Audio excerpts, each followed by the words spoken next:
Hello there, guys. Welcome back. We're gonna continue with this project. Just a quick recap. What we did last time was that we pretty much set up all the AOVs, which are the individual elements that that composite this image. So think about it like elements, like the reflection, the diffuse, the color, the shadows, all those things. When you add them together, then you will be able to reproduce your final image. When you render something in a renderer like RenderMan, then it will always create by default what is called the beauty bars, which is pretty much the image as it is with everything in it, but not with the final, with the individual elements broken down. Um, so, so this is what we're going to do next. We're going to be able to. I'm going to show you the renders and what I meant by having all the individually in individual files.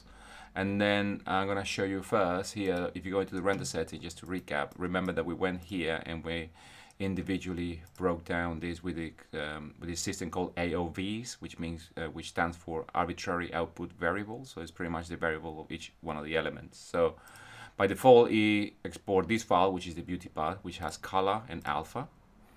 We have the albedo, which is just the color, the base color when it comes from soft packages like Substance Painter. We have the indirect direct diffuse, which is pretty much the primary light or the primary lighting component used by these lights, or all the lights in the whole scene. You could break down those individual per light, but we're not going to cover that. It's a bit more complicated. So we have the direct specular, which is the direct reflectivity influenced by the lights. We got the indirect diffuse, which is the color bouncing back from the elements together. For example, remember we have this table. This table had this color, so that color will bounce back here just to reflect and just give a little bit more color, just to mimic that sort of color bouncing back from the table back to the elements. And then obviously the color as well, they bounce between each other. So this one will be red, so there will be a little bit of red bleeding here and there. So the other element, the indirect specular, which is the actual reflectivity between elements. So this element will be reflected on this character, this element, and then that will be the indirect, because it's not directly done by the light, it's directly done by the elements in the scene. And then the transmissive, that is optional if you have glass. And then because we have this one set up with glass, the whiskey preset, the pixel surface, you go here in glass, you see that the glass is on. You go the refraction gain all the way up to 1, means that it's on. And that's it, guys. If you have things like subsurface scatter, then you have to find the subsurface scatter component, which I believe is the scatter, the transmissive single scatter, or the subsurface scatter love, one of those two.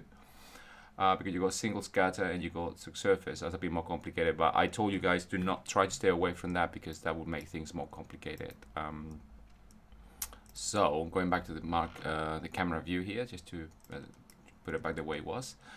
So once you have that, you will have a file for each one of this one. Plus, remember what we did with the hold down matte, which is just the shadows. We set up here that they will be in a separate AOV. So that will be an extra thing called hold down matte.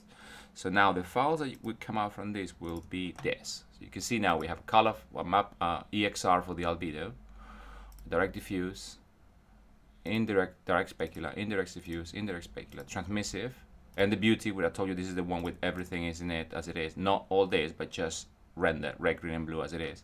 And the extra one that I told you, which is the shadow, the hold down matte. So we need to bring this stuff inside the compositing software.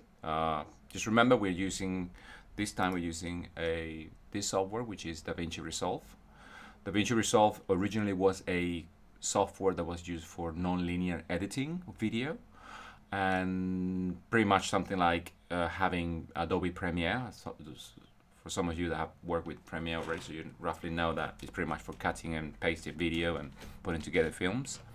But the trend in the industry now that is integrating as well the compositing part, and you can see things like Nuke as well, go like Nuke Studio, which is the composite sort of like non-linear editing software, and inside that you can just do your compositing as well. But this one here as well is the same system, but here you have like tabs. You got the media, which you tell them what is the media you're going to add to the project. Here, this is I think it's called the cut page, but this is a bit more advanced. We're not going to touch that.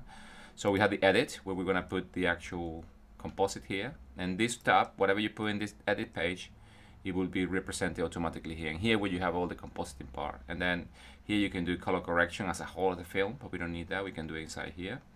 You can play around with, this is a section called Fairlight, which is sound. And here where you deliver it. You can deliver it from here, or we can deliver it inside directly from here. So whichever is easier. I'm going to show you both, hopefully.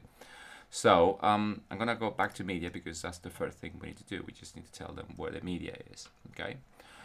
So by going to this tab, what we have to do is tell them, hey, all these files that you're going to see here are the ones that are going to be used in this particular project. Okay. When you fire up DaVinci Resolve, you come up with a pop-up menu saying create a new project. You just name it, save it, whatever you want. Just a word here that the way this works is not like Premiere or any other software. You have a project file. Here they called a database.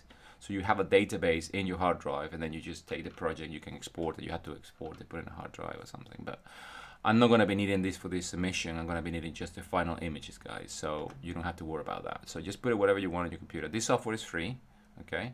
So make sure you download the DaVinci Resolve free version, which allows us to do this project. So I'm going to go and find my files, which are in, I think I put it here, here. Okay, and then just gonna go into, you can drag and drop folders if you want, but we're just gonna have these files here. So, hey, crushed, nice, well done.